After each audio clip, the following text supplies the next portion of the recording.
We're glad to see you on Ice Days. Today, we will show you how we dyed flowers with colors that do not exist in nature. For this experiment, we need flowers with a soft and porous stem, which would perfectly absorb water with coloring. And the best option for this is white spray chrysanthemums. We took a couple of flowers from one branch by cutting the stem with as much of an acute angle as possible. With this angle, the stem passes water more quickly. We also pick off these leaves because we need the water to reach the petals fast and not slow down when it reaches the leaves. We put the flowers in test tubes with food coloring and began to wait. And we failed.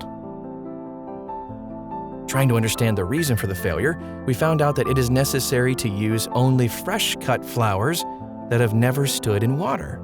And having agreed with a flower seller, we managed to get exactly those. By the way, we were surprised by the fact that these flowers were brought from Ecuador. That means they traveled 15,000 kilometers from the other side of the earth so that we could buy them, put them in the water for the first time, and make this video. And again, we dissolved the dyes, but this time in hot water. The flower seller suggested that the flowers will be colored much faster if the water is hot. We were afraid a little bit that the flowers would get boiled, but just look at what happened to them in a few minutes.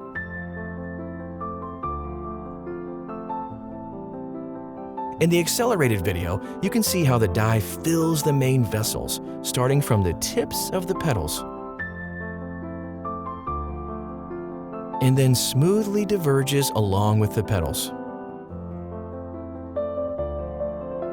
For some reason, flowers are more easily catching green and blue dyes, but we must show you the other colors as well.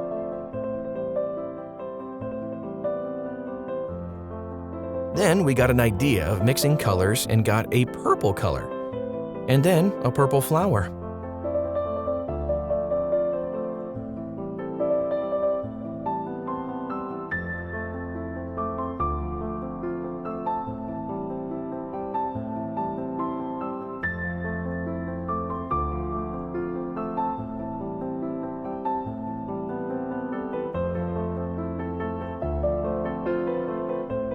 Still, yellow or blue flowers are not so fascinating because they exist in nature. But if you split the stem and put the ends in different dyes, then you get such unique mutants. Each part of the stem feeds their half of the petals. At some point, for unclear reasons, the blue dye began to penetrate the green side of the flower. Although it's probably even more beautiful. But on this flower, the lower petal received both blue and yellow dye at the same time. And we know that when these colors are mixed, it turns out green. The camera is unable to catch the real colors, but anyway, you can see that it has a green tint. We want to thank you for watching this video up to this point. Although this video is shorter than the others, it was the most difficult to shoot. We will be very grateful if you do share this video with your friends. Please hit the thumbs up and make sure you're subscribed to our channel. There are tons of videos just like this to come.